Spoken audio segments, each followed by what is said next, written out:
ACS Balita kasama ang 2x2 tandem Anthony Taberna at Jerry Baja. ACS Balita. Ang programang ito ay hatid sa inyo ng ACS Manufacturing Corporation, ISO certified, maker of world-class quality Pride detergent.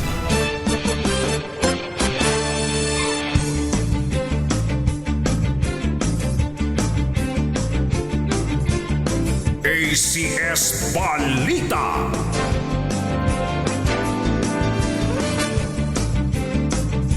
Ngayon ho'y araw ng Huwebes, Pebrero 12, 2026 sa ulo ng ating mga ACS Balita. ACS Balita. Operator ng LRT1 kukuha ng mga PWD para sa kanilang frontline services. ACS Balita. MRT3 at LRT2 may libreng sakay sa PhilHealth card holders sa February 14, araw ng mga puso. ACS Balita. Balitang may colon cancer si Pangulong Bongbong Marcos, tinawag ng Malacanang na fake news. ACS Balita. Overloading, isinisi sa paglubog ng MV Tricia Kirstine 3 sa Basilan. ACS Balita. Isa namang estudyante tumalon sa LRT station sa Quezon City. Nasalpok pa ng kotse, patay. ACS Balita. At kindergarten pupil, patay sa ligaw na bala habang nagkaklase sa Maguindanao del Sur. ACS Balita. Muli po yan ang ating headlines ngayong araw ng Huwebes, February 12, 2026. Sa pangalan po ni na Katunying, Anthony Taberna at Jerry Baja. Inyo pong pansamantalang makakasama ngayong ACS Balita, Thursday, February 12, 2026. Ito po si Yuel Reyes. ACS Balita. Unahin na natin ang ating ACS Good News.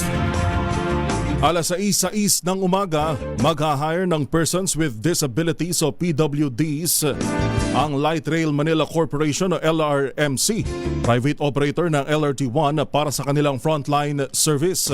Sa ilalim ng Project PWD, Promoting Workforce Diversity, i-deploy ang mga bagong hire na PWD sa frontline operations ng LRMC bilang ambulant ticket sellers. Ayon sa LRMC, ang naturang PWD employees ay sasaklawin ng part-time employment scheme kung saan magtatrabaho lamang sila ng 4 na oras kada araw sa loob ng hindi bababa sa 5 buwan. Makatutulong anya ang karagdagang frontline support na ito para mabawasan ang mahabang pila sa pagbili ng tiket at matiyak ang mas mabilis at mas komportableng pag-commute lalo na tuwing rush hour. Ang inisyatibang ito ay bahagi ng commitment ng LRMC na magsulong ng mas inklusibong workforce kung saan mayroong lugar ang mga PWD. ACS Good News. ACS Balita. Alas 6:07 ho ng umaga. Magandang umaga ho sa lahat ng mga nakatutok sa atin sa iba't ibang mga tindahan, sa mga taxi, TNVS, nasaan man ho kayo ngayon. Good morning, good morning, good morning. Gising na, bango na, kape-kape na. ACS Balita. May alok namang libreng sakay ang Metro Rail Transit Line 3 o MRT3 at Light Rail Transit Line 2 o LRT2 sa mga may hawak na PhilHealth cards sa February 14. Sa Sabado na ho yan, araw ng mga puso. Sinabi ng DOTR na ang libreng sakay sa MRT3 at LRT2 ay epektibo mula alas 7 ng umaga hanggang alas 9 ng umaga at mula alas 5 ng hapon hanggang alas 7 naman ng gabi. Ang inisyatibo ay bilang suporta sa pagdiriwang ng ika-31 anibersaryo ng PhilHealth at National Health Insurance Month. Para ho maka-avail ng libreng sakay, wag niyo kakalimutan, kailangan lang ipakita ng mga pasahero ang kanilang physical o digital copy ng PhilHealth ID. ACS Balita.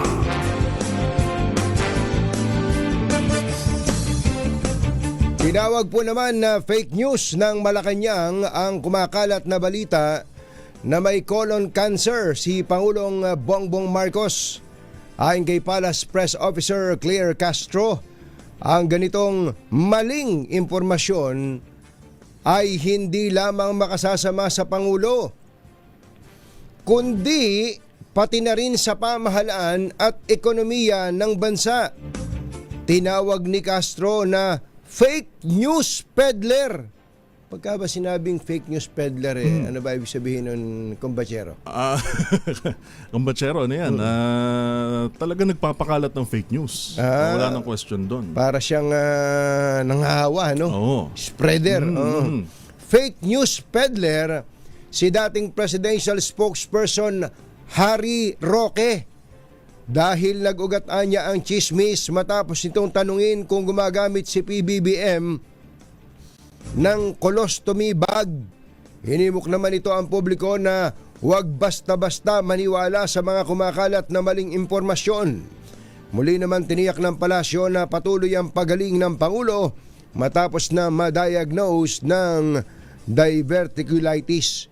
Parang nakita ko yung post na to, kumbachero Yung picture mismo na may nakasirkel pa doon sa ibaba ng yung polo. nandito sa may bandang bandang tiyan. Bandang tiyan sa may kaliwa. Kasi may mga tao talaga na pag may colostomy bag, kasi nga ay doon na alam mo na, pasensya na ako sa mga kumakain. Nag-aagahan. Sa mga nag-aalmusal, ano. Matindi rin yung mga kwento na. Saan ba nang galing? Saan ba una lumabas? Kasi nakaalsa ng konti yung barong niya, di ba? Yung nakaalsa ng konti. Tinan mo, Eka, yung sa Pangulo, yung sa kabila. Sabi tuloy nung isang nag-a-analyze, yung nasa likod din niya, nakaalsa din yun. Lahat pala ng tao doon, colostomy bag. Mabihira. Ba't ba gusto nyo nang mamatay ang Pangulo? Ay, naku naman. ACS Balita. Alas 6:11 ho ng umaga, overloading o paglabag sa itinakdang kapasidad ang isa sa sinasabing dahilan ng paglubog ng MV Tricia Kirstine 3 sa Basilan na Comitil sa 52 pasahero. Sinabi ni Department of Transportation o DOTR Secretary Giovanni Banoy Lopez na sa paunang investigasyon ng Maritime Industry Authority o Marina at Philippine Coast Guard o PCG, lumitaw na nasobrahan sa dami ng pasahero at rolling cargo ang barko kumpara sa pinahihintulutang kapasidad nito. Ayon kay Lopez, ito maaring nagdulot ng hindi balanseng bigat na naging sanhi naman ang paglubog na naturang sasakyang pandagat.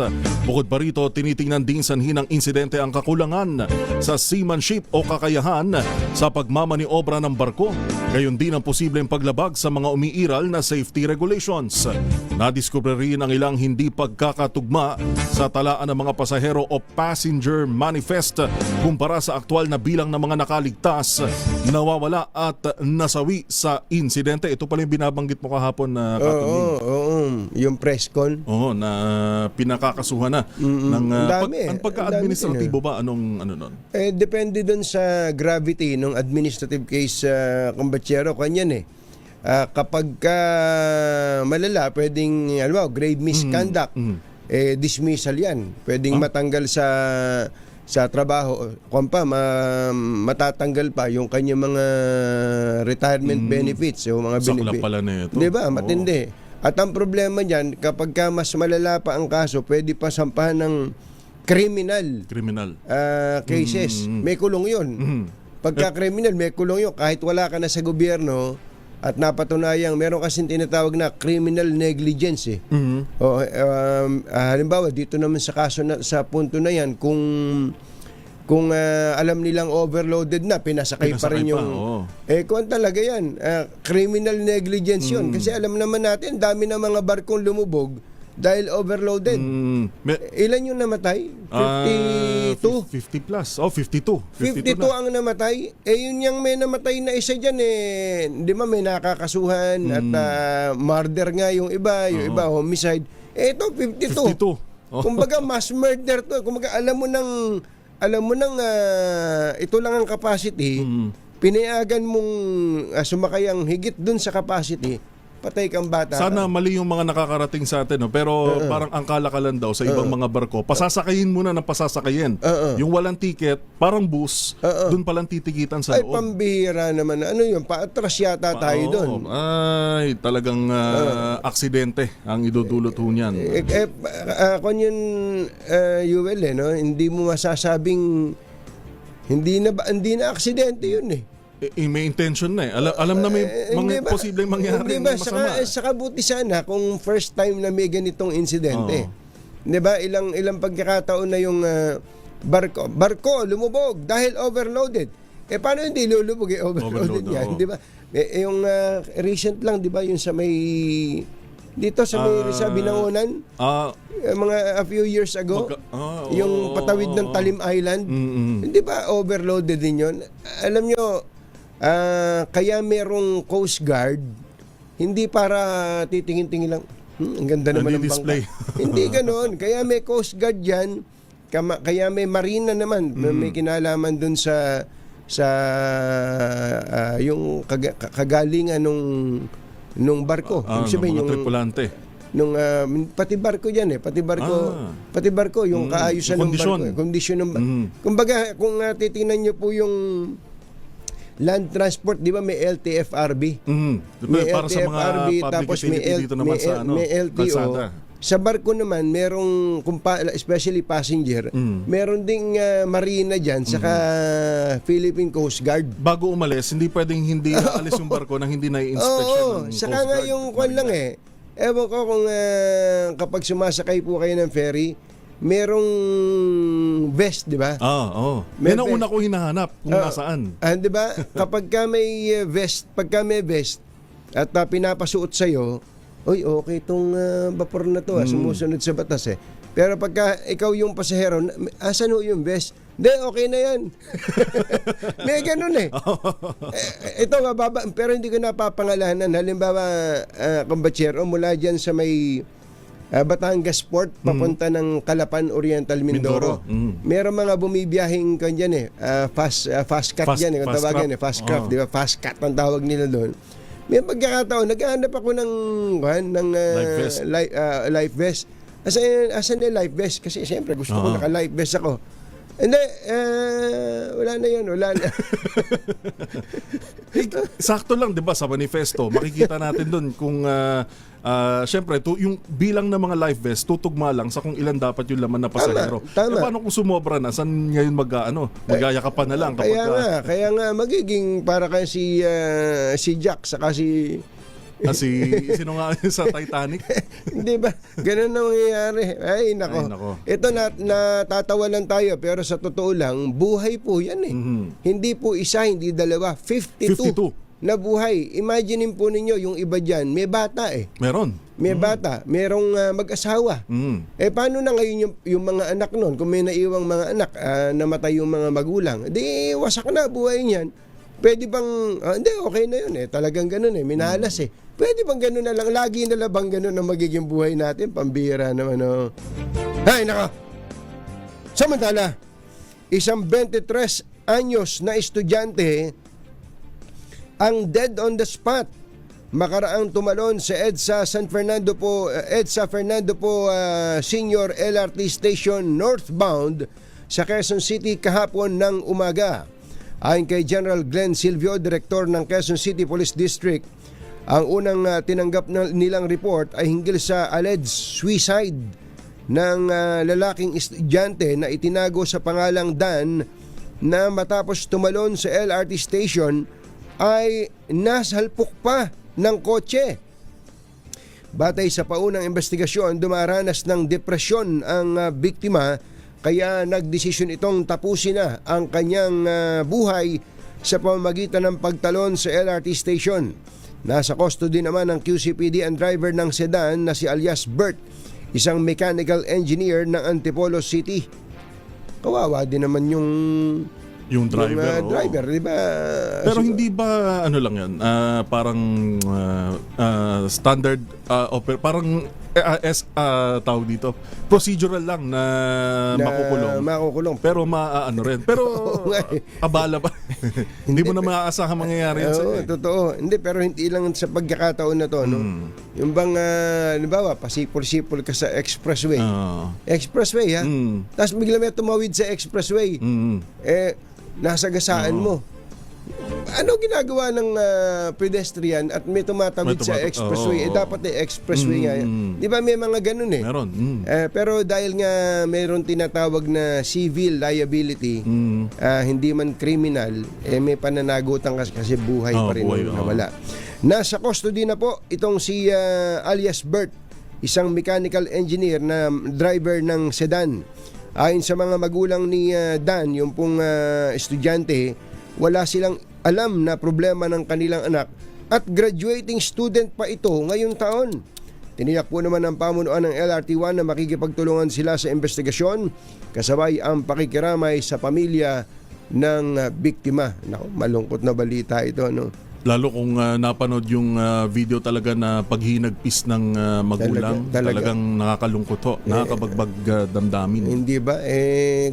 Yung mga kabataan natin, pagka meron kayong mga dinadala sa inyong may mga problema kasi sa school, huwag niyong kikimkimin. Kung meron kayong problema sa pag-ibig, meron kayong girlfriend nakipag-break sa inyo, o kaya may boyfriend na nakipag-break sa inyo, huwag niyong didibdibin. Talagang dumadaan tayo sa ganyan, Meron tayong mga hotlines, national hotline na pwedeng makontak din ng ating mga kababayan. Hindi, kami na lang tawagan nyo ni Yuel. Kung sino pa tatawagan nyo. Halimbawa, nakipag-break sa inyo yung boyfriend nyo, kami na lang ni Yuel ang tawagan ninyo. Pambira, papayuhan namin kayo. Sasabihin namin kayo, maghanap kayo ng iba, mas pogi. Naging Dr. Love. Alas 6:20 ho ng umaga, isang 5 taong gulang naman na kindergarten pupil ang nasawi matapos tamaan ng ligaw na bala habang nasa loob ng kanilang classroom sa Datu Piang, Maguindanao del Sur. Nakilala ang biktima na si Farhadin Ludia na nasa loob ng classroom sa Damabalas Elementary School nang bigla itong mabuwal at dumugo ang ulo kahapon ng umaga. Ayon sa class advisor, agad na binawian ng buhay ang biktima dahil sa tama ng ligaw na bala sa ulo nito na nagresulta naman ng trauma sa mga guro at mga mag-aaral. Lumilitaw sa investigasyon ng Police Regional Office Bangsamoro Region na ang ligaw na bala ay galing sa nagpapatuloy na labanan ng magkalabang pamilyang Moro sa Barangay Olandang kung saan naroroon ang paaralang pinapasukan ng batang biktima. Sa katunayan, dinig na dinig sa eskwelahan ang palitan ng putok ng magkalabang pamilyang Moro sa Barangay Olandang. Di ba pwedeng kayo na lang yan pag mga away? Daming mga inosenteng taong nadadamay. Sa atin naman hong pagbabalik, susunod! Tito Boy! Ayun. Hoy, abangan nyo kung nasaan yung ating malakas sa promo at ang ating word of the day sa pagbabalik ng ACS Balita. Ang atin pong oras, Lakyam Yap Dihon 6:22 ng umaga.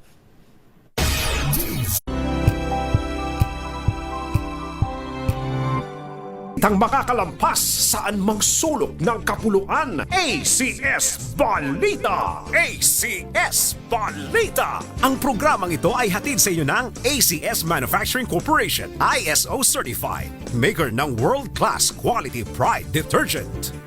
Hi! Maganda morning! Anong araw today, kumbatsero?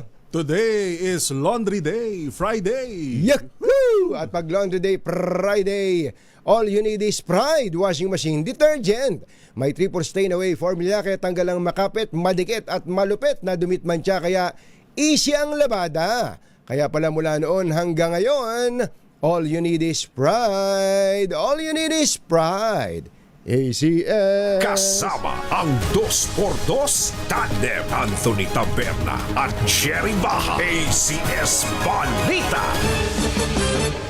Alas 6:26 ng umaga, pumirit si Senador Loren Legarda ng investigasyon sa Epstein file para protektahan ang kabataang Pilipino laban sa pagsasamantala. Ito po ay sa pamamagitan ng inihain niyang Senate Resolution number 300 na umihiling sa Senado na magsagawa ng malalim na investigasyon kaugnay ng Epstein files. Babala ni Ligarda, posibleng nagamit ang Pilipinas bilang base ng digital cover-up operations na layong manipulahin ang pananaw ng publiko. Panawagan ni Ligarda kaagad inspeksyonin o aksyonan ang kanyang hirit na investigasyon sa naturang files upang mapangalagaan ang mga kabataang Pilipino at matiyak ang pagsunod ng bansa sa pandaigdigang obligasyon sa karapatang pantao. Ang tinutukoy po ni Ligarda ay si Jeffrey Epstein, isang Amerikanong financier na namatay sa loob ng kulungan sa Amerika na nagpapatakbo ng trafficking network sa buong mundo, kabilang ang Pilipinas. Alas 6:27 na ho ng umaga. Welcome naman sa Department of Education ang desisyon ni Pangulong Bongbong Marcos na gawing prioridad ng mga panukalang nakasentro sa konstruksyon ng mga silid-aralan pagtutok sa anti-online sexual abuse of children at mas pinalawig na education assistance. Kabilang ang mga ito sa 21 priority bills na inaprubahan sa ikatlong Legislative Executive Development Advisory Council o LEDAC full meeting ng 20th Congress sa Malacanang. Ayon kay Education Secretary Sani Angara, ang naturang mga panukala ay patunay ng komprehensibong approach ng administrasyon para mapabuti ang akses sa edukasyon habang pinaiigting ang proteksyon sa mga estudyante. Giit pa ng kalihim, malinaw ang direksyon ni Pangulong Bongbong Marcos na palawakin ang akses sa dekalidad na edukasyon at siguruhing ligtas sa mga bata sa loob man ng silid-aralan o sa digital world. Dagdag pa ni Secretary Angara, ang mga nasabing priority bills ay naayon sa nagpapatuloy na inisyatiba ng kagawaran gaya ng pagpapabilis ng konstruksyon ng mga classroom, pagpapatibay sa karapatan at proteksyon ng mga mag-aaral at pagsulong sa nationwide awareness campaigns sa online safety. Ay, doon po sa mga gustong makiramay sa pamilya ni dating House Speaker Jose De Venecia, inanunsyo ni Pangasinan Representative Gina De Venecia sa isang social media post ang schedule ng memorial services ng pumanaw niyang mister. Isasagawa po ang burol sa Heritage Memorial Park sa Taguig City hanggang Biyernes at 13 ng Pebrero. Dadalhin ang mga labi nito sa simbahan na Bato Annunciation of the Lord Parish Bunuan Geset sa Dagupan City mula Pebrero 14 hanggang 15. Itinakda naman sa Lunes, Pebrero 16 ang memorial at necrological services ni De Venecia sa Kamara at ililibing ito sa Pebrero 18 sa libingan ng mga bayani. Umanaw si De Venecia nitong Martes, Pebrero 10 sa edad na 89. Samantala, itutulak naman ng Department of Trade and Industry o DTI na maibaba ang taripa ng mga saging na in-export sa Japan para makuha ang titulong World's Largest Banana Exporter. Ayon kay DTI Secretary Cristina Roque, isusulong nila ang pag-amyenda sa Japan-Philippines Economic Partnership Agreement o JPEPA para mapalawak ang market ng Philippine banana exports. Sa kasalukuyan, 8% tarif ang ipinapataw ng Japan sa mga saging na mula sa Pilipinas sa pagitan ng mga buwan ng Oktubre at Marso, habang 18% naman mula Abril hanggang Setyembre. Japan ang tinaguriang largest market para sa Philippine bananas na kumakatawan sa 80% ng import demand ng nasabing bansa. Git ni Secretary Roque, bagaman mataas ang naturang porsyento, nakikitaan anya ng pagbaba sa demand sa mga nakalipas na taon dahil sa mga kakompetensyang bansa na mas may mababang taripa. Ganun ha. Pero alam nyo hindi naman sa pinagmamayabang natin, no? Mas masarap ang saging dito sa Pilipinas kaysa sa ibang bansa. Subukan mong kumain ng saging, halimbawa sa Vietnam o kaya sa Singapore, kung saan man galing yung saging nila. Ay, malayo sa saging ng Pilipinas. Pero pag nakita mo yung saging, may tatak ng Pilipinas kasi exported nga doon sa kanila. Singapore, lagi export lang naman ng in-import lang naman nila yung mga saging. Ay nako, ang sarap ng saging dito. Ba't kaya? Iba talaga yung saging kasi ng Pinoy. Ang sabi nga nila, saging lang ang may puso. Nagatid sa kabuuan ng ating ACS Balita, ito po si Anthony Taberna. Sa ngalan ho ni Jerry Baha, ito po si Yuel Reyes. Kasama ang 2x2 Tandem Anthony Taberna at Jerry Baha. ACS Ay, Balita. nasan ba, kumbatserong Yuel, ang ating malakas agent? Asaan sila? Ang ating malakas team kasama ang Pride Detergent ay nag-iikot sa barangay Poblasyon sa Pateros. Uy, Pateros. Masarap ang balot Balot, dyan. diba? Ayun, Oo. oo. Saka meron diyang kakanin, ano ba tawag? Inutak. Sherwin, hanapin mo nga yung kung dyan, yung kakanin na inutak. Inutak. Ako pang may diabetes ang naghanap ng kakanin. Ano. Pero napakasarap nung kakanin na yun. No? Minsan nagpapadala dito si Senator Alan Peter Cayetano eh. May kasamang balot. Balot, hindi balansa. Oo. Ibang-iba. Hindi, magkaibang may balot tapos may inutak. Inutak, Hindi pinagsama. Hindi pinaghalo. Siyempre, Parang, inutak nilagyan ng balot. Nilagyan ng suka. Ang sama naman ang kombinasyon na yun. Kumbaga, pagkatapos mo kumain ng balot, dahil sa medyo... Yun ang panghimagas. ito tayo sa inutak. Ayan, mga taga-barangay, poblasyon, Pateros, lakasan nyo na po ang inyong mga radyo sapagkat meron pong namimigay ng kwarta dyan. Hindi lang kwarta, pati po iba pang mga regalo. Lalo na't malapit na ang Chinese New Year. At ang ating... Ready na ba kayong tandaan ang ating Word of the Day para manalo ka ng Deezer H Mini Component? Eto na! Ano ang ating word of the day, kumbachero? Ang ating word of the day ay belittled. O sa Tagalog, ang ibig sabihin ay minaliit. Minamaliit. Parang ganito yan eh. Talagang may kasamang pangangantyaw yan na ara. Ara, sasabihin nito, be, little. Sabi niya, be, little. Talagang minamaliit yan. Minamaliit ka talaga. Sabi siguro ni Ara, ano tingin mo sa akin? Minamaliit mo ako? Ha? Minamaliit mo ako? Nakatuntong pala si Ara.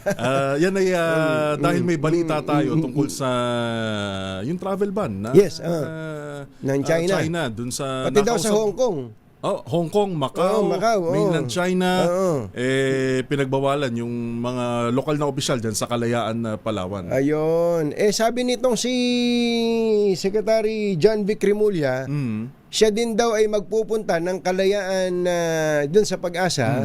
At sabi niya, iba nila ako. Iban din. Parang ayaw mo nang magpunta ng Hong Kong, Secretary John Vic Rimulya, ha? Ang lapit pa naman ng Hong Kong. Pagka gusto mong pumunta sa malamig-lamig na lugar sa labas ng Pilipinas, Hong Kong, 1 hour and a half lang, nandun ka na. Mas malayo pang Davao. Ayun, yun po ang ating word of the day, belittled. Oras po natin, achi, ahya, Mr. Jalam Tang, lakyam samgohun, 6:35 ng umaga. Balitang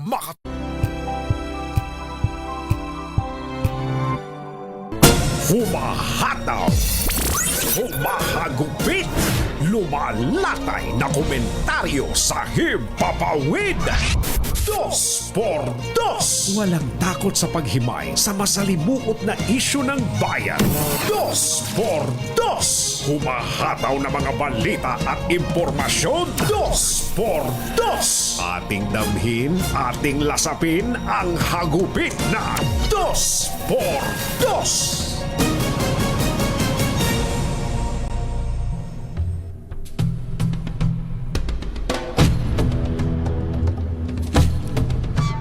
Minaliit ni Kalayaan, Palawan Mayor Beltzazar Alindogan ang travel ban ng Chinese Embassy sa kanya at 15 pang ibang opisyal ng kanilang bayan.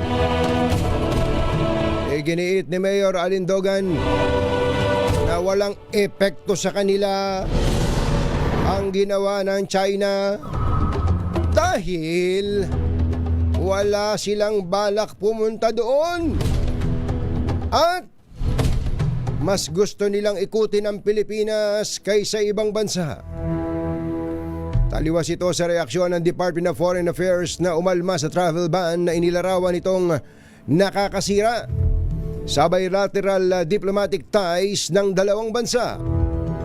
Inamin ng DFA na nadismaya sila sa hakbang ng China at bagaman ang desisyon nito ay isang sovereign prerogative, ang katulad na aksyon ay hindi Nanay Jenny, ay hindi nakakatulong sa pagpapaunlad ng masiglang bilateral relations, lalo na sa muling pagpapasigla ng people-to-people interaction na kapwa ipinangako ng Pilipinas at Beijing. Isyu ng bayan. Katotohanan. Dos por dos. Pag maitim ang balak, magtago ka na. Dos por dos. Si Jerry at si Anthony, narito na. Dos por dos. Hahataw ng todo, urado ka. Dos por dos. Ang katotohanan, dala nila. Dos por dos. Walang sinasamba pali, maniwala ka. Dos por dos. Hataw ng gusto, tol, umasa ka. Dos por dos. Dos por dos.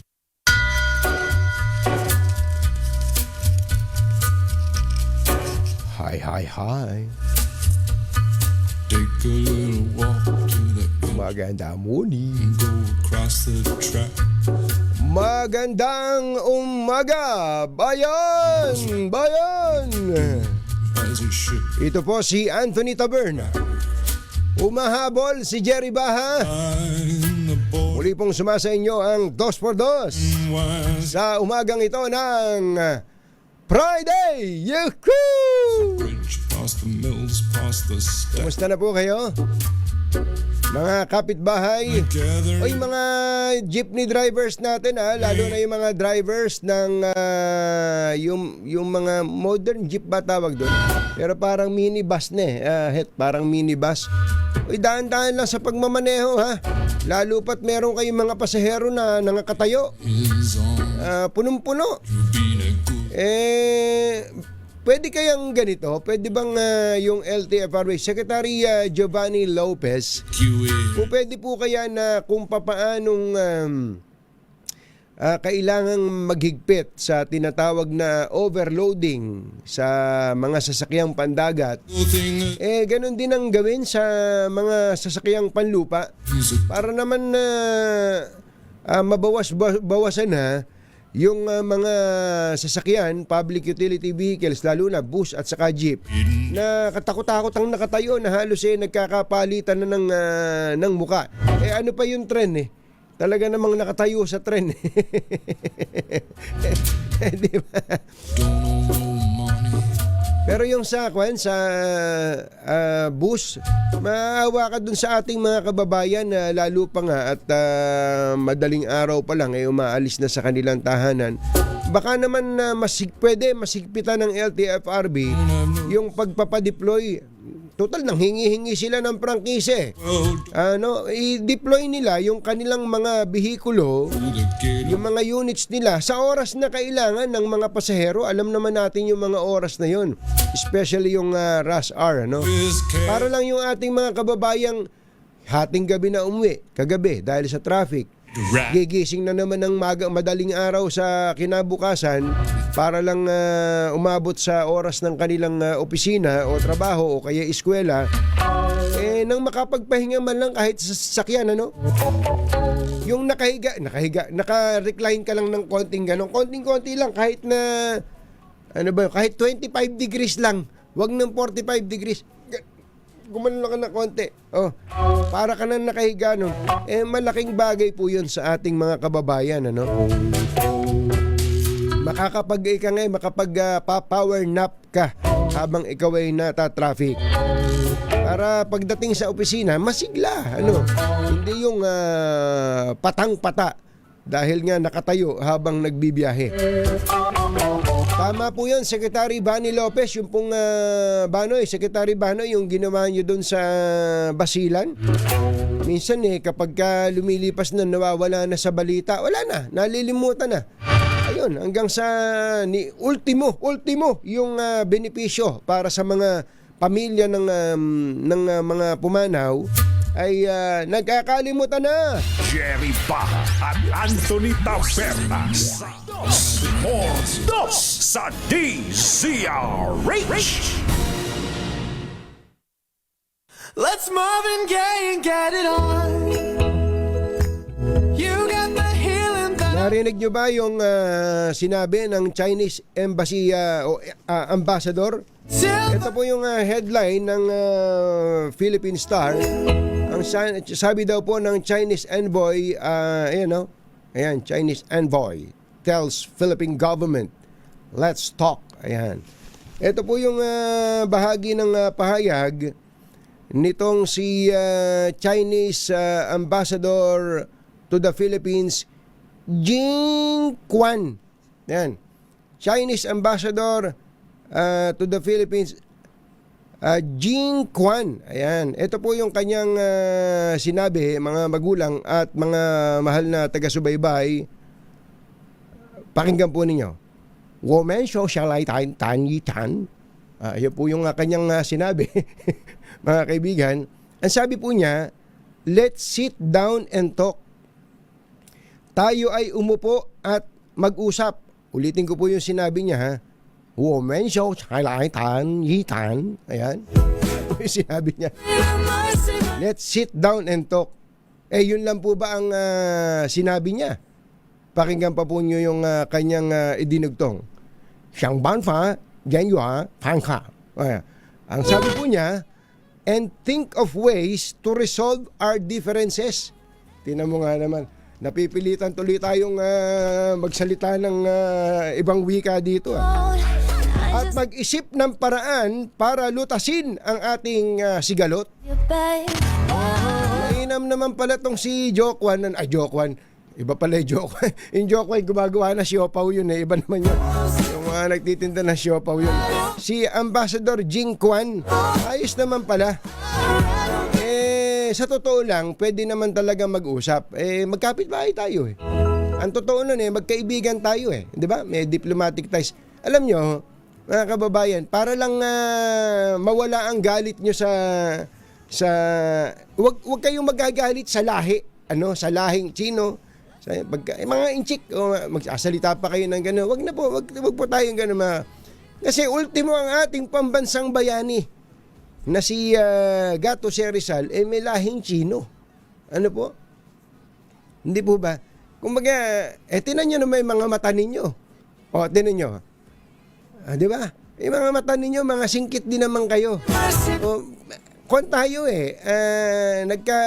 magkakalahi lang, magkakapit-bahay tayo halos minsan nga kumbatserong Yuel, pagka nagpupunta ako, halimbawa nagpunta ako ng Hong Kong, may kumakausap sa akin na na in Chinese, akala napagkakamalan akong Southern Chinese di ba?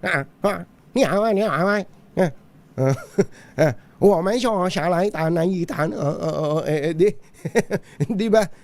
Kumbaga, huwag tayong magagalit sa lahat. Natural lang naman, kung magkaminsan, ang magkapit-bahay nag-aaway, di ba? Yun lang, tumae lang yung aso ng kapit-bahay mo, natapakan mo lang papasok ka sa tarangkahan mo, di ba? Basag ulo na yun di ba? Susugurin mo na May ganun talaga. Pero magugulat ka, kinabukasan, yung kapit-bahay mo, may daladalang adobo. Ay, kapit-bahay, may adobo ako niluto dito pakatikman mo at ito'y adobong tuyong-tuyo. Sabaw pa lang ulam na. Adobong tuyong-tuyo, sabaw pa lang ulam na. Ganun talaga. Ang magkakapit-bahay, kung magkaminsan nag-aaway pero may pagkakataon, nagkakasundo. Pero nasa atin din naman. Mamimili din naman tayo kung ano ang ating gugustuhin. Tayo ba'y nagbababag? O kaya nag-aaway, sapagkat hindi naman po pwede na habang buhay o habang panahon tayo mag-aaway. Kaya tama itong sinabi nitong si Ambassador Jing Quan Ang sabi po niya, siyang banfa jiya fanka. Ang sabi po niya, think of ways to resolve our differences. Medyo malaki po yung diferensya ngayon malaki yung sigalot. Malaki yung sigalot kasi ang tingin ng maraming mga Pilipino, kasama na po yung ilang mga opisyal ng pamahalaan natin, tayo po ay binubuli ng China. Binubuli tayo ng China. Hinaharas tayo sa West Philippine Sea. At dahil nga po dito, may mga opisyal ng gobyerno na wari bagay, bagamat na mahal niya ang Pilipinas, ay binibigyan niya rin ng katwiran yung kumbaga minsan yung ilang mga pahayag o galaw ng China na ipinagkakamali tuloy ng iba na hindi, traitor ka pala kinakampihan mo pa yung China kaysa sa Pilipinas Hindi po. Hindi porkit bibigyan mo ng pinakikinggan mo yung kabilang panig, kampi ka na doon sa kabilang panig. Yun na nga nangyari sa bansa natin ngayon sa totoo lang Di ba paring Het? Ganun na nangyari sa atin ngayon. Kapag ka ikaw ay nasa gitna o if you want to be objective, lalo na kung ikaw ay journalist, gumitna ka. Ang tawag sa'yo ay, ano ang tawag sa'yo? Wala kang gulugod. Ba't daw hindi ka, why don't you take a stand? Ayun. Pagka ikaw ay nagbigay ng panig nung kabila, halimbawa Duterte Marcos. Pagka nagsabi ka, tama na may sinabi ni Duterte, sasabihin ng iba, DDS ka pala Pagka naman ikaw ay nagsabing, mukha naman tama yung ginawa ni Pangulong Bongbong Marcos. Bangag ka pala pagka naman ikaw ay kakampi nung, halimbawa, kinampihan mo isang posisyon ni BBM, tapos bigla kang nagsabi na, mukha rin naman tama si Duterte. Balimbing ka pala ganun na nangyari sa yun na nangyari sa atin ngayon, mga kababayan. Hindi nila alam, especially sa media, hindi nila alam, ang media ay ganun talaga. Kailangan mong magbigay ng impormasyon sa tao. Minsan, kung meron kang dapat purihin, kahit magkaaway po, pupurihin mo pareho. Kahit magkaaway siya, pareho mo silang tutiligsain, sapagkat yun ang papel ng media. Kaya ang tawag sa amin aso no? Watchdog. Masamang tao lang ang takot sa dalawang to. Kaya kung maitim ang balak, magtago ka na! Anthony Taberna, Jerry Baja, Dos por Dos! Dos por Dos! Lakyang, go chap, go hun. 5 minuto na lang, alas 7 na. DZRH number 1 Na naman! sa Metro Manila.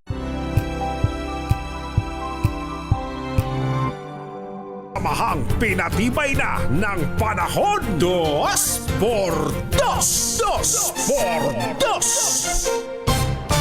Ay mga kabagis, pagbilis ng usapan, parang walang katapusan yan, Ang hirap yung iba-iba, babayaran mo, iba-iba pupuntahan mo, iba-iba pa due date, kung saan-saan ka talaga mapapadpad. Aminin po natin, sayang yung oras, sayang din yung pamasahe, pero ngayon, hindi na po kailangan yan.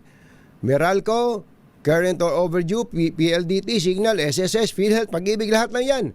Bayad centers, ando na. Bayad agents, ando na. Bayad partners, malapit sa inyo, ando na yan. Kaya naman isang lakad lang, bayad na lahat. Tipid sa pamasahe, tipid sa oras, yan ang praktikal, yun yung diretso, hindi ka na paikot-ikutin na serbisyo. At kung bayad ang pag-uusapan, yan po yung dating bayad center 28 years ng kaagapay ng mga Pilipino sa ating mga bayarin. Kaya basta bills payment, piliin nyo ang tatak na matagal na tatak bayad. Supervised by the Bangko Sentral ng Pilipinas. Jerry Baja at Anthony Taberna sa Dos por Dos sa DZRH. Tinitingnan ko tong Rolls Royce ni Diskaya, Nabili na sa subasta itong Rolls. Ito ba yung may payong? Yung Cullinan Rolls Royce, ayan. Ito daw po yung tama, ito yung may payong. May picture ba tayo nun, Mother? Ang nakabili daw po nito ay si Pio Velasco, founder and chief executive officer ng Theme Park Igorot Stone Kingdom diyan po sa Baguio, sa halagang 29,026,000 pesos. Ito pong auction kahapon, ayun, nadali pa yung nadali Wag mong gagamitin yung payong. Yung iba, nabili ba? Nako, pambihirang patis. Lalagay daw niya sa museum. Sa Igorot Stone Kingdom Theme Park, ilalagay daw po ang kotse ni Diskaya.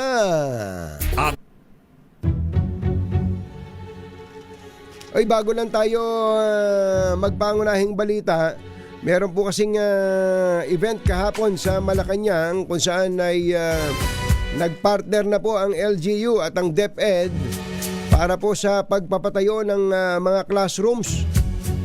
Gaano kalaki, Mother, ang inilagay? 9.6 billion pesos ang inilaan daw po ng DepEd para po sa mga LGU sa pagtatayo ng nasa 4,000 classrooms nationwide. Sinabi po ng Pangulong Bongbong Marcos na hindi na pwede yung ghost dito o yung guni-guni classroom dahil sa ando yung mga tao hahanapin sa mga lokal na opisyal yung classroom saan nyo itinayo.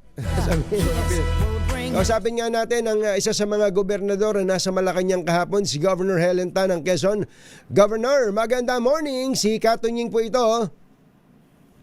Hi, good morning, Katunying. Opo. Good morning po sa inyo mga tagapakinig. Puro mga governor lang po ba yung nandun sa Malacanang kahapon na umaga? Opo, nandun din po si Senator Bam Aquino and I believe chairperson ng accounts, I think, ng Congress, si Congresswoman Zamora. Opo. Sa inyo po sa Quezon, natukoy na ba kung magkano ang allocation sa inyo para sa construction ng mga bagong classrooms?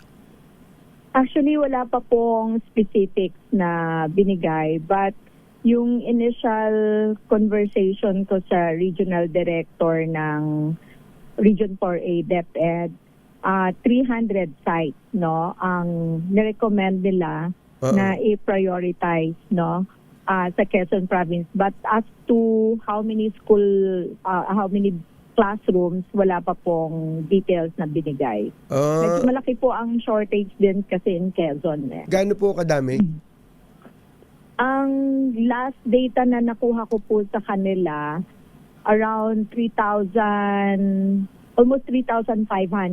498 3,498. Hindi pa po kasama dun yung mga for repairs nila na nasa 5,000 po. Naku, siguro. Dami. Opo. Baka nga po yung shortage na yon underreported kasi may mga pag bumababa po ako sa school, merong pipilitin ng mga teacher syempre gamitin yung mga classrooms kahit na kailangan ng i-condemn, no? Oo. So, sinasabihan ko sila, ina-encourage ko sila na wala, you have to explain to the parents ng mga bata na magkakaroon talaga ng sacrifices, no? Kaysa habang ginagamit po nila kasi yon, hindi na ibibilang doon sa shortage. So, yun yung ganun po. Pero paano naman kung dapat nang i-condemn o condemned na nga yung bill? Hindi ba delikado yun? Baka biglang bumagsak yun habang nagkaklase mga estudyante. Yeah, yan po yung pinapaliwanag natin sa mga teachers. Alam niyo naman yung mga teachers, di po ba? Gagawin nila, tatapalan nila as much as possible yung mga nakikita nila na problem na mga sira. Bibigyan nila ng kaunting solusyon, no? Band-aid solution. Pero yung safety nga ng mga bata, medyo yun yung nakakatakot. That's why sinasabi ko lagi sa kanila, you have to communicate with the parents. Kasi syempre, yung inconvenience for the children, at pag walang-wala po talagang mapupuntahan na Like, wala pong barangay hall na magamit, wala pong covered court na magamit.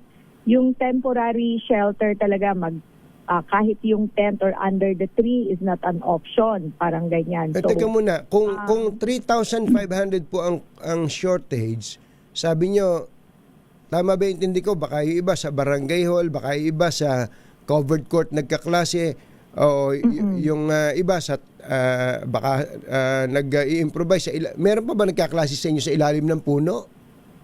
Ay, meron, sir. Ha, ganon? May mga ganyan pa po tayo. Sir, yung classroom talaga, ito naman ay dekada na problema. No? Oo. At marami pong natutuwa, no, na mga magulang at guro na nabigyan ng pansin yung shortage to classrooms natin. Reality, sir, sa barangay may naka-tent talaga, meron pa po sa ilalim ng puno. Kung saan po merong tingin nila shaded area na Pwede na. ang mga... Opo, yan po yung reality in the ground. Tapos yung iba nga, nagdo-double shift, triple shift pa kung magkaminsan, ano? Opo.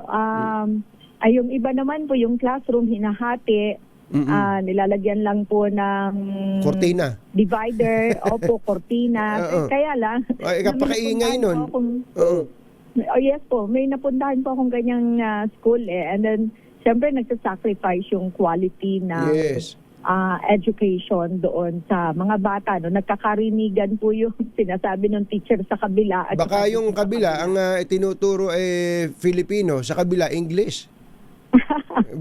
Possible, sir. Baka magkahalo na yung especially yung mga nasa row 4, ano, yung nasa row 4 lang tabing basurahan pa, hindi na niya naririnig yung turo ng teacher sa unahan. Ang naririnig na niya yung sa kabilang kwarto.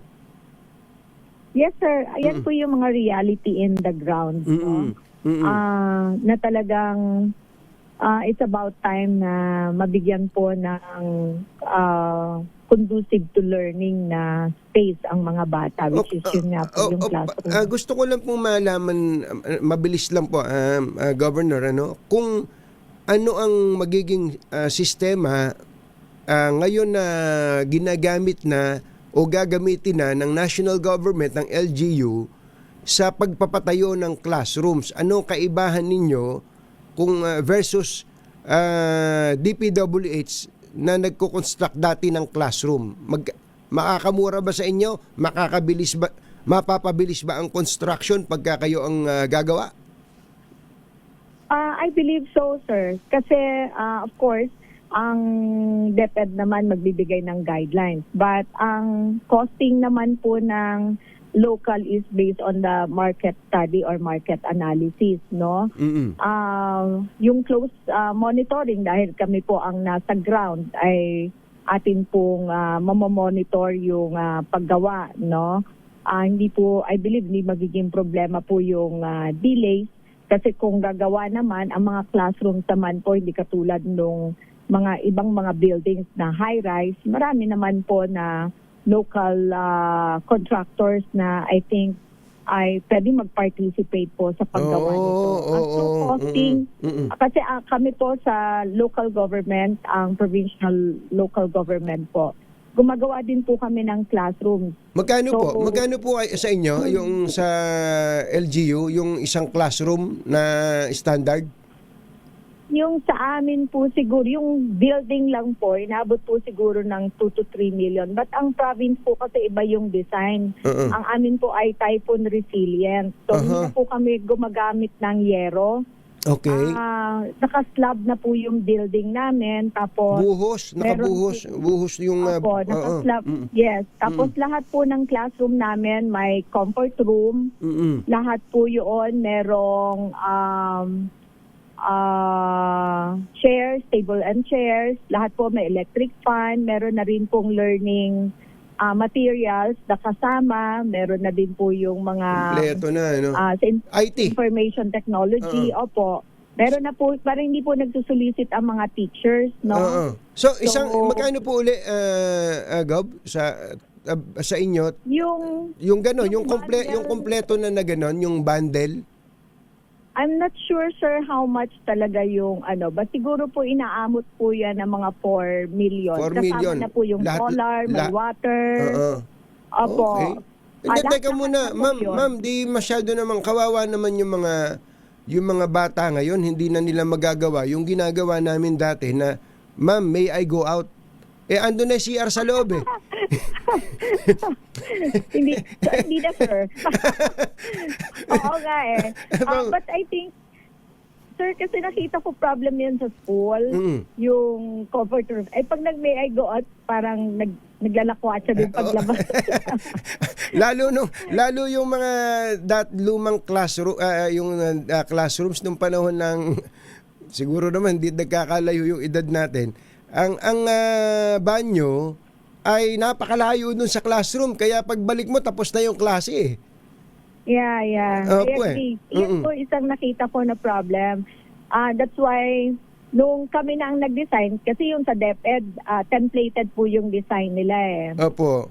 Nung congresswoman ako, lagi ko pong nire-raise yan pag budget hearing. Kasi yun po yung hinaing ng mga teachers pag bumababa ako. Opo. So nung naging governor ako, nag-design talaga ako according doon sa nakita ko na needs ng mga bata. So, hindi na magsusulisit ng upuan ang mga teacher, hindi na rin po magsusulisit yung mga parents ng electric fan. Kasi of course, sa panahon po ng summer, pag mainit yung inconvenience, it affects yung pong, attention and yung learning ability of the students. Yung CR, sir, very particular ako doon sa kalinisan. sanitation, sa sanitation, no? And then yung water supply is an important component, sir, sa school. Kasi ngayon, gagawin namin puro buildings. Pero na-realize natin na hindi po kasi pinupondohan ng DepEd yun.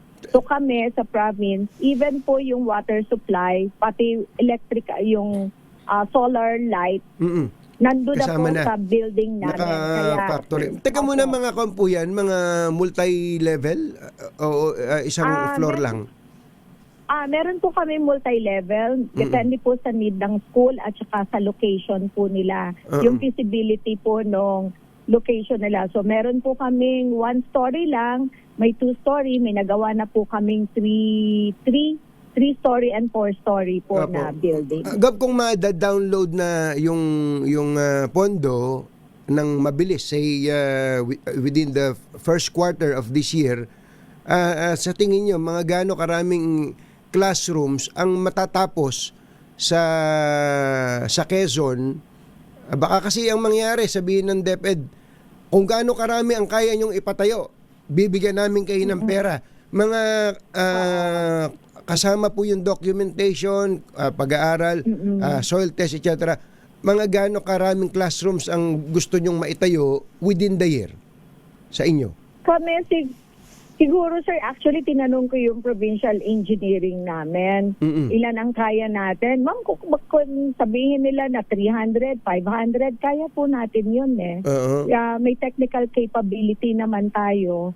And usually, ang school buildings naman po talaga, hindi naman talaga yung mga high-rise, super high-rise katulad sa NCR because of the building space. Marami kayong lupa eh. Hindi pa ganun ka-problem yung building space. So basically, ang pinakamataas na ginagawa dito sa Quezon, mga hanggang 3 floors lang or 4th floor. Ako napuntahan ko hanggang 3 floors lang. Kayo na po ang magbibid nun? Ang provincial capital na magbibid niyan? Sa pagkaalam ko po, ida-download po nila yung fund. So may list po sila ng schools and how many classroom.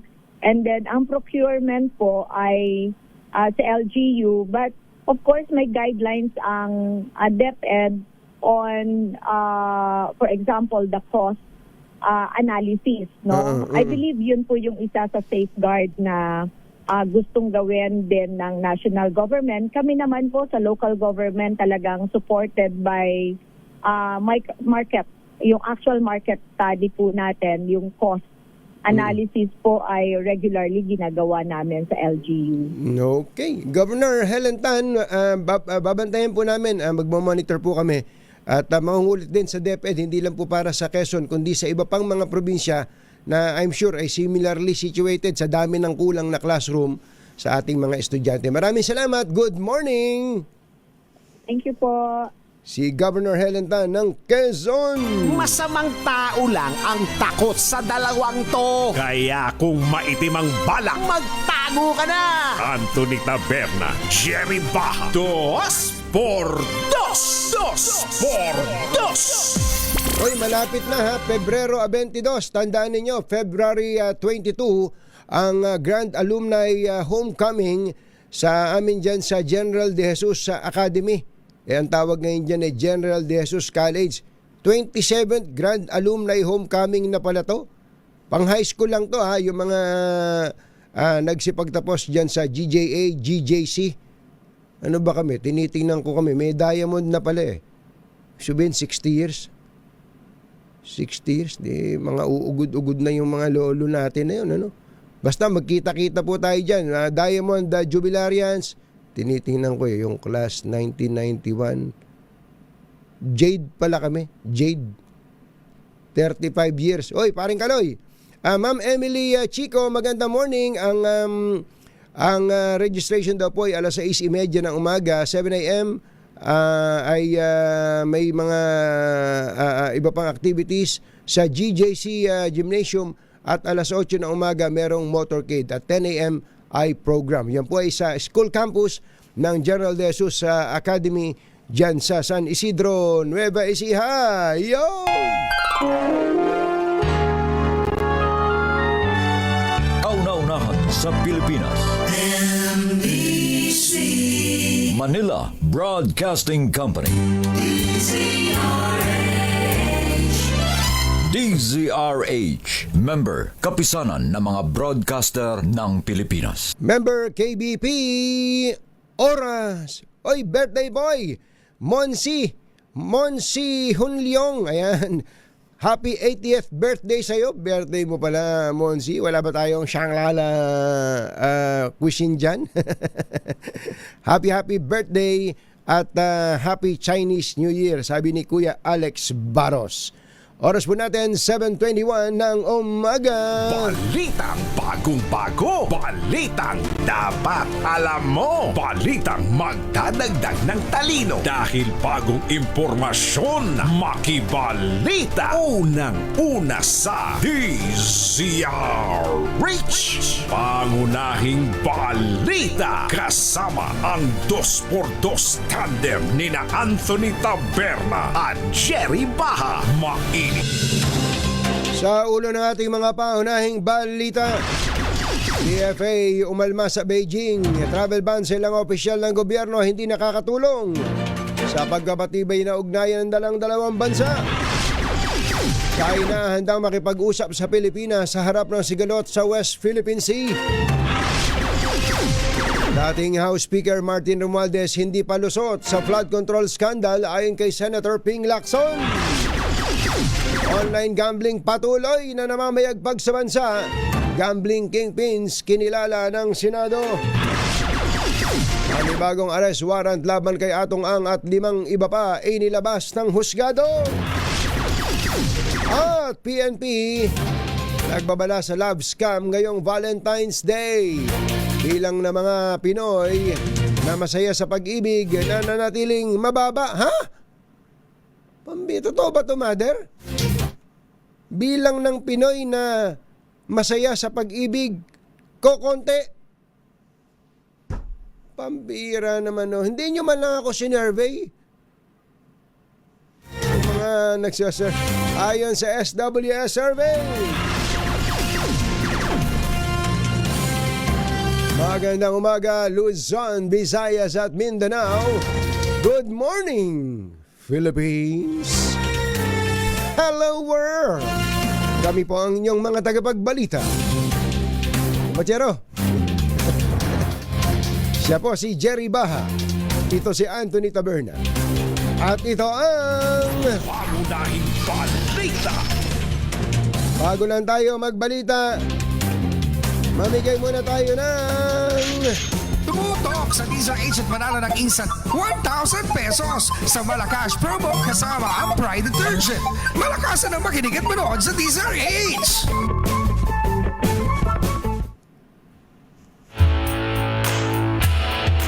sa Barangay Poblasyon, Pateros. Nanginginain na ba ng balot si Sherwin Alvaro? Sherwin, go, go, go! Dito nga sa Barangay Poblasyon sa Pateros, talaga ng mga apakasarap ng pandesal dito sa Coralines Bakery. tignan mo, may matching pa na peanut butter. Ano, naka-ready na. Papatikim daw sa atin yung kanilang pandesal na mainit at yung pagkasarap-sarap na peanut butter. Yung inutak, hinahanap ko yung inutak ng pateros. Yung inutak, kanino ba yung inutak? Ampi po, Silvia Ampi. Kina Ate Silvia. Yellow po. Oo. May likod. Oh, sabi ko sa'yo, may inutak dyan eh. Konti Ampi. Kila Konsi Ampi kasi yung pinakamasarap na inutak na mula pa noong araw. Po yung kanyang sorbetes. Kasi ang kamats pala nung inutak ay yung sorbetes. Sorbetes. Yung, pag inihain daw yung inutak, nilalagyan ng ice cream. Masarap. Opo. May ice cream sa ibabaw. Naku, sarap oh. Opo, yun. Special oh. Ice cream, yun po ang matton. Napakasarap pag natikman yun. Oo, hayaan mo sa susunod na piyesta. Kasi katatapos na ng piyesta rito. Meron po nun, kasi may nag-order. Oo nga galing ko kami doon kanina ang alas 5 kay Angelo Palmones. Sino ba yung magandang babae na kausap mo na yan? Si Adelina po, Manalo. Taga rito rin po sa Patero. Sa rin pong listener niyo yung asawa ko. Aba, tinan mo nga naman. Good morning, nanay. Oo, nakikinig din daw. Siya yung nag-supplier naman. Ito ang supplier sa mga nanonood ng... siya pala. Oy, may mga nakikinig sa ating mga taga-Pidea ha. Apo, ito po ang supplier ng peanut butter. Peanut butter. Peanut butter niya yung dinadala daw sa abroad. Sa abroad po, marami na pong narating to. Dubai, Hong Kong, Singapore, Japan, Australia. Saan nakakarating supply? So, kayo po'y talagang hinahanap. Kasi po yung mga anak ko, mga taga-office mate nila, nag-o-order pagka may balikbayan, nag-o-order para Ano tatak? Ano tatak na po ng inyong peanut butter? Ano po, Mama's Peanut Butter. Mama's Peanut Butter. Hindi, Marami pa rin po ako, meron pong atsara, tapos yung chili garlic at saka po bagoong. Aba, talaga napakasipag naman ni nanay. Ayos. Kasi po kailangan, para may ginagawa. Ilang taon na ho ba kayo? Going 74 na po. Hindi halata ano? Hindi halata ang kinis na mukha. Pita mo, magkadikit yung mukha namin. Bagong gising po ako. Walk up like this? Opo. Pagkagising, ganyan na itsura. Nag-ration po kasi ako ng peanut butter. Ginawa ko kagabi kasi wala na siyang tinda. Ibang klase. Ayos, thank you, Sherwin. Nanay. Dahil si nanay mahilig sa DZRH. Pero di siya yung winner natin. Bigyan din natin ng 1,000 pesos. Tinan mo nga naman. Peanut butter. Tinan mo nga naman. Nakikinig. Yan yung nagtitinda ng pandesal pangalan mo. Aurelia po. Kinabahan na si Aurelia. Sabi ni Aurelia, mukhang nasingitan pa ako Oo, mantakin mo. Dala-dalawa pa naman yung gamit sa pakikinig ng DZRH. Mauunahan pa siya, baka hindi pa siya manalo. Ayan, dahil Ate Aurelia. Ano po, sir? Pangalan niya? Aurelia po. Ate Aurelia, palagi ka nakikinig sa DZRH. Sino paborito mga announcer sa DZRH? Si Jerry Baha, Antonita Berna. Jerry Baha, ang 1,000 pesos. Thank you po, maraming salamat po. At saka kay Deo Macalma. Deo Macalma. Kapag nakuha mo pa yung ating word of the day, meron ka pang medium component. Anong ating word of the day? Belittle. Ano? Belittle. Belittle? Belittle, yan. Belittle. Tama. Maliit. Kaya pala pagkakabanggit, ang liit din. Ang liit din. Belittle. Humina Dahil kuha mo ating medium component, eto tanggapin mo ang ating Astron medium component at sa atin ang Astron, alagang Astron, maasahan. Yan ayan ating medium component at sa atin ang alagang na Astron appliances, alagang Astron, alagang maasahan, available sa inyong mga soaking appliance store. At syempre, hindi lang yan, meron ka pang Chinese Medianoche, Chinese New Year Medianoche basket at ng ACS at ng DZRH at ang pinakabago, pinakamalaki, pinakamabango, ang Pride Republic Conditioner Korea Strawberry Bloom Detergent Powder with Stain Away Formula, 2 kilo yan. Kaya naman napakaraming labahan, ubos yan. Maraming salamat po, DZRH. Thank you, Ating Aurelia. Ate Aurelia, at siyempre sa mga nais manalo na 1,000 pesos, laging tumutok sa DZRH. Baka na susunod dating winner sa DZRH Malacash Promo. RH number 6, Serving Battle para DZRH. Una sa Pilipinas, una sa Pilipinas. Pangunahing balita. Alas 7:28 na ng umaga. Tuloy ang ating mga balita. Pinag-iingat ng PNP ang publiko sa love scams. Ngayon papalapit na ang Valentine's Day. Ayon kay PNP Chief General Jose Melencio Nartates Jr., hindi naman masamang magmahal, ngunit mahalaga pa rin maging maingat lalo't maaaring samantalahin ng mga scammer ang araw ng mga puso para makapambiktima. Git ni Nartates, kadalasang nagsisimula ang love or romance scam sa online interactions kung saan nagpapanggap ang mga scammer na dayuhan o kaya ay OFW. Kapag may nabuo ng relasyon ay dito nahihiritan ng mga biktima ng pera para makipag-meet up o personal details gaya ng bank information, kaya na nauuwi sa fraud.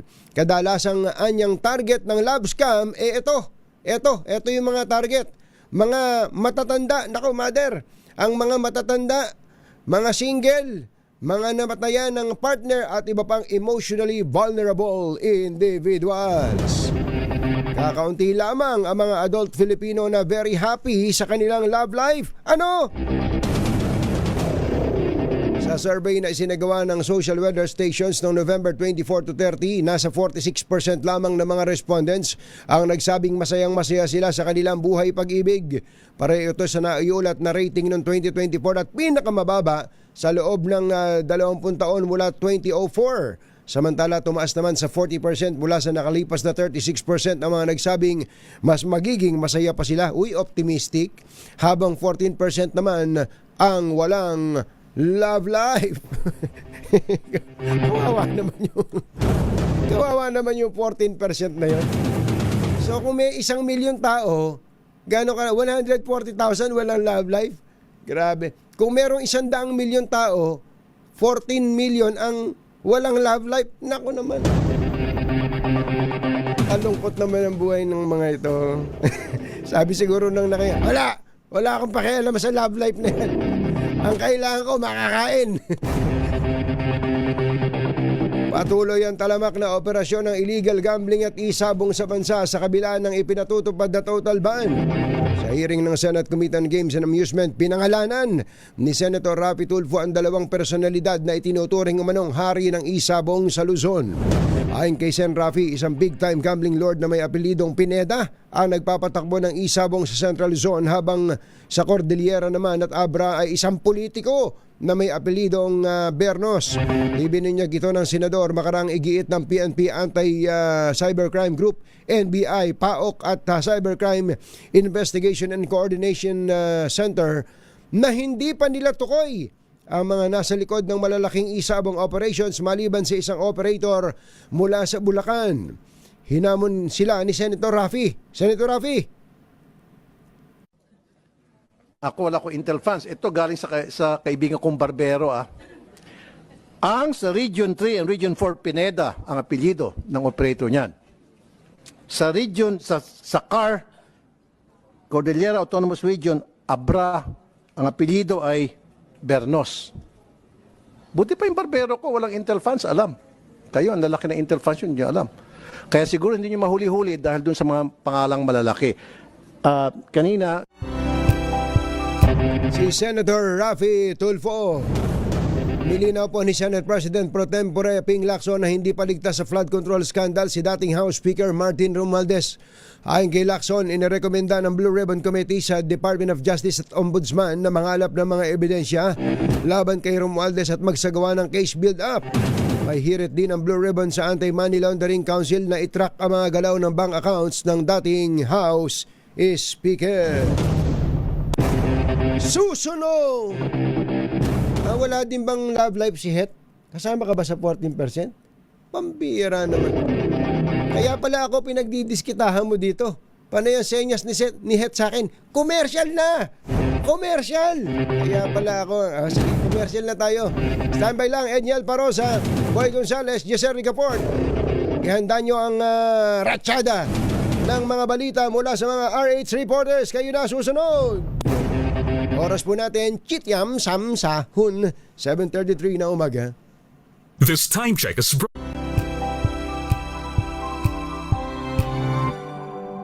DILG Secretary John Vic Remulla, sabi niya, I hope they ban me. Ayan.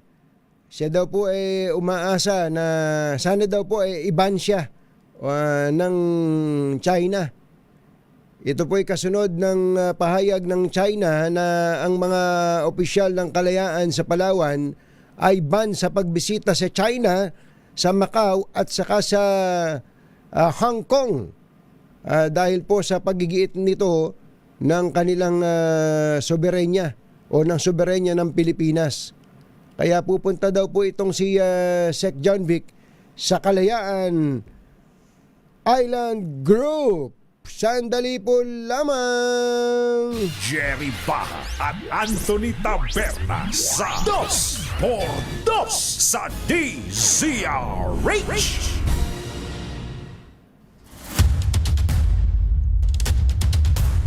Alas 7:39 na po ng umaga. Puntahan natin ang ating magigiting na RH reporters. Unahin natin ang sitwasyon dyan sa Pasig. Meron daw pong aksidente dyan, 10-wheeler truck na bumangga sa poste. Nako, di napaka-traffic yan. Hanggang ngayon ba, andyan pa yan. RH52 Edniel Parosa. Kami na Edniel! Katunying maglilimang oras nang nakabalahaw dito sa bahagi ng Ortigas Extension sa lungsod ng Pasig.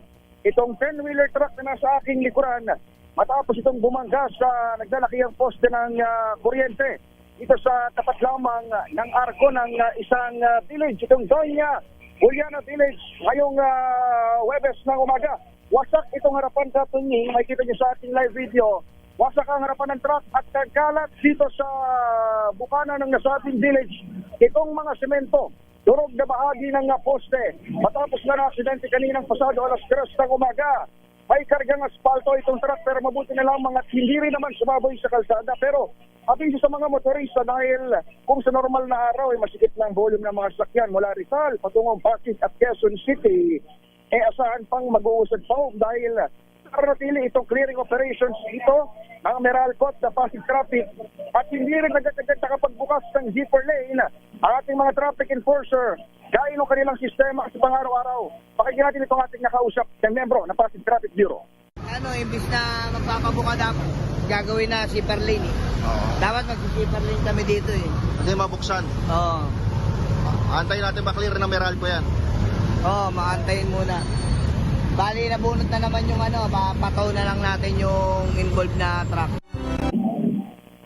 Nawalan ng preno ang dahilan ng driver. Nawalan ng preno itong truck patungo sa Rizal via eastbound lane. Kaya sa pag-asang nakahanap ng medyo ligtas na mababanggaan na lugar, binangga dito ng truck yung kanyang, o ng driver, yung kanyang minamaneho patawid sa westbound direction. At dito na nga sumalpok sa malapit sa mga gasolinahan. Isinugo ditong suspect sa ospital o yung driver sa ospital makaramag tamo ng sugat sa kamay at uminda ng paranakit ng kanyang likuran. Sitwasyon dito sa lungsod ng Pasig. Ako si Edniel Parrosa, DZRH. Una sa Pilipinas, una sa Pilipino. Maraming salamat sa iyo, Edniel Parrosa.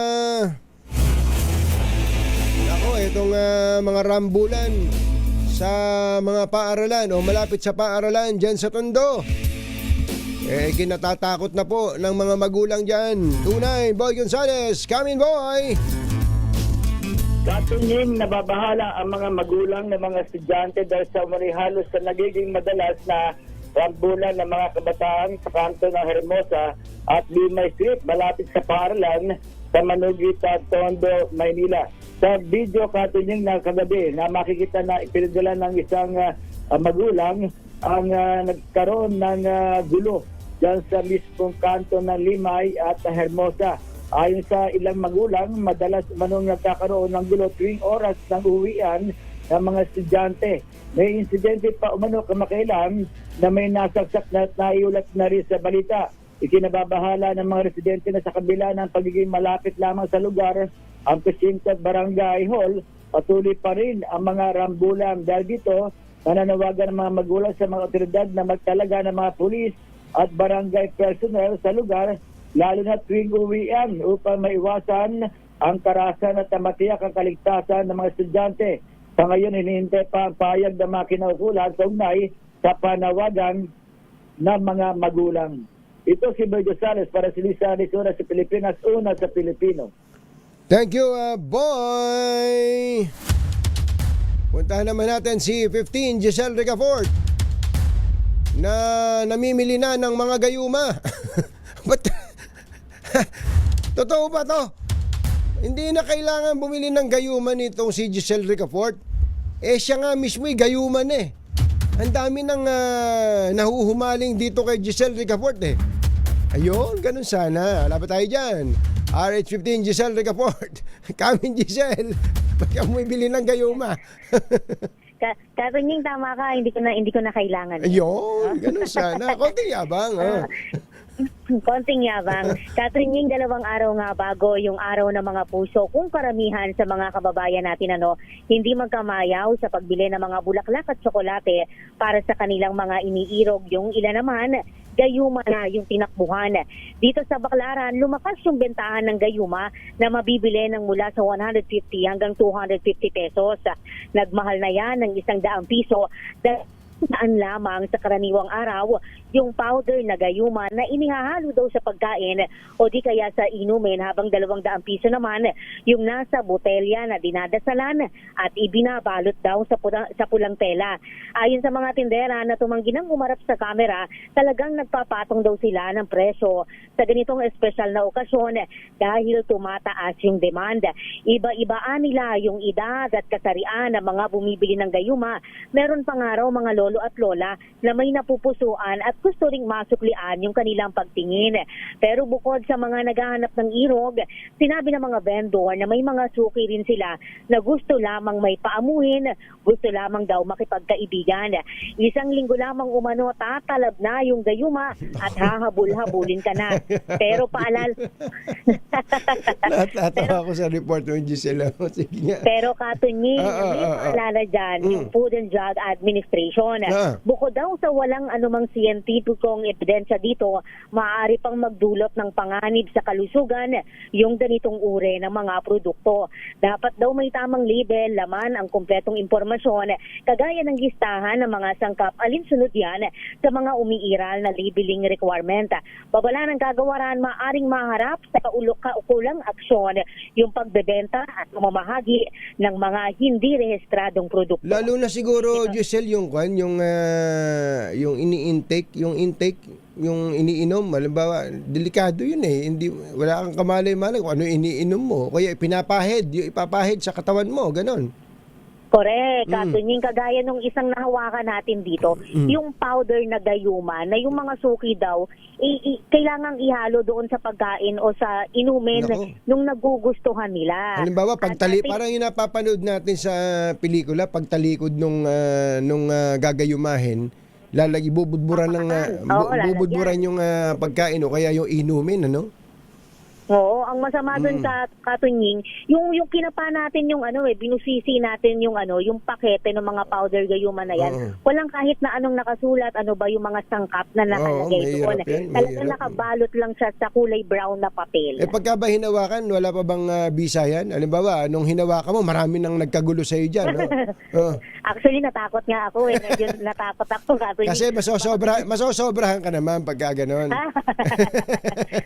Wala daw. Ang sabi nila nanay dito nakausap ko, 1 week daw yung natatalab doon sa yung hawak-hawak mo na yan, yung hawakan mo na yan na powder ba yan? Powder, meron na sa bote na kung ano-anong, kung anik-anik yung laman. Yung powder, magkano yan ganyan? Yung powder ay 150 pesos. Pagka tinawaran mo ng 50%, ganun ay 50% lang din ang bisa niyan? sabi ng mga nagtitinda dito, Katunying, mas mura na to kasi doon sa ibang area, kagaya sa Maynila, yung 150 pesos dito, 250 pesos naman doon. Ganun pala. Hindi na sila nakikipagtawaran kasi lalo na kapag daw Valentine's Day, talagang marami daw yung bumibili sa kanila, kaya daw normal lang na magtataas din sila ng presyo. Ang bihira, parang pwede ba regaluhan mo si paring het niyan? Hindi, kailangan ba ni Kuya Het niya? Mapipihikan to. Pihikan to eh. Sige nga. Sige. Thank you, Giselle. Ito si Giselle Ricafort para sa DZRH, una sa Pilipinas, una sa Pilipino. Anthony Taberna at Jerry Baha. DZRH, pangunahing balita. Nababahala ang Department of Foreign Affairs na naging desisyon ng China na iban sa kanilang bansa at mga teritoryo ang 17 opisyal ng Munisipalidad ng Kalayaan. Ayon sa DFA, bagamat kinikilala nila na karapatan ng bawat bansa ang pagbabawal ng pagpasok ng mga dayuhan sa kanilang teritoryo, hindi nila ito nakatutulong sa pagpapatibay ng masiglang ugnayan ng Pilipinas at China. Pero minaliit lang ni Kalayaan, Palawan Mayor Baltazar Alindogan ang travel ban na ipinataw ng Chinese Embassy sa kanya at 15 iba pang mga lokal na opisyal. Ayon kay Mayor Alindogan, hindi naman big deal para sa kanya ang pasya ng embahada na pagbawalan silang makapasok ng China dahil hindi naman niya pinangarap na bumisita sa nasabing bansa, lalo't wala rin siyang hilig bumiyahe abroad. Nanawagan ng dialogue si Chinese Ambassador to the Philippines Jing Quan sa pagitan ng China at Pilipinas. Layo nito na maayos ang hindi pagkakaunawaan, partikular na sa usapin ng West Philippine Sea.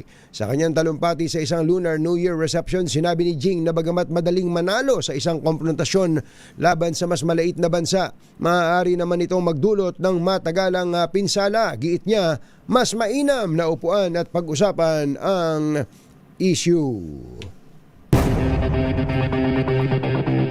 Susunod! Ito po, sino tong kontrobersyal na aktor? Kumpirmadong dahilan daw ng hiwalayan ng gay couple. Galante daw kasing magbigay ng pakimkim. Yan at iba pa sa pagbabalik ng Pangunahing balita. 7:50 ng umaga. This time check is brought to you by Ngayong araw na ito, kay Ninong Dong Tolentino. Ninong Dong Tolentino, happy birthday po sa inyo.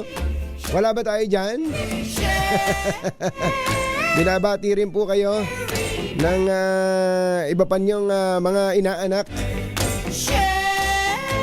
At magandang umaga rin po kay Nanay Jenny. Nanay Jenny, Tatay Dan, kumusta na po kayo? Happy birthday din sa magsasakang reporter Mer Laison at kay RH41 Romy Gonzales. At sa araw din na to ay isa ng senior citizen. Senior citizen si Mayor Raycat Takutan. Mayor Raycat, happy birthday. Happy 20% discount sa iyo. Baka kailangan nyo na magpalit ng bubong ng bahay, ha? Buti na lang may bubong na maaasahan. Gawa sa state-of-the-art technology, may aluminum na, may pintura pa. Now available na rin sa pre-painted tiles pan. Para sa eleganteng bubong na matibay na, makulay pa, mag-cherry loom pre-painted ka na. DZRH number 1 Na naman! sa Metro Manila, pati rin sa Mega Manila.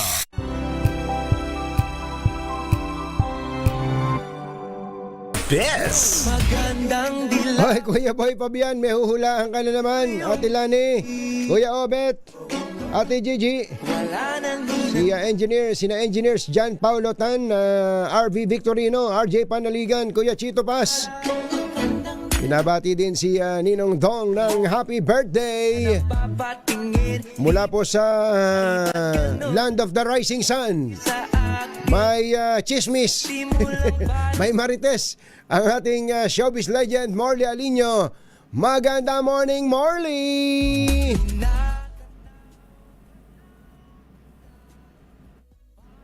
Naku, sayang naman. Nakita ko na si Mama Morley naputol. Nagtatampisaw kasi sa yelo baka nagkukudkud ng yelo. Dala kasi siyang mga natadikoko sayang ano. Nadi-disconnect, sayang naman. Sayang. Magandang morning po. Sa mga taga Japan, mga taga Kyoto, mga taga Sapporo, taga Fukuoka, taga Osaka, taga Nagoya, taga Saing, lahat ng taga.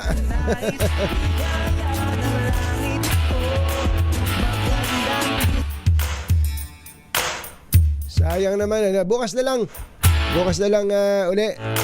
Tita Morley, at muli po ang ating pakikiramay sa mga naulila po ni Ninong Ray Manalansan, si Tokwing. Oo, ang kanyang mga labi ay diyan po pansamantalang ilalagak sa kanilang bakuran sa Baruya sa may Lubao, Pampanga. Muli po nakikarami kami sa inyo, Ninang Grace, nakikarami po kami Ate Dayan at sa mga magkakapatid pa yan, si Mambo at iba pa. Bilis ng oras, ating Annabel Tapalya, maganda morning. Ingat po kayo mga kapamilya, mga kapuso, lalo na sa inyong kalusugan. Bye! Happy weekend! Woohoo! Damdaming bayan! Susunod na! Jackie's laugh, got his hands between the knees. Jackie say, hey, Diane. This time check is brought to you by ACS Manufacturing Corporation.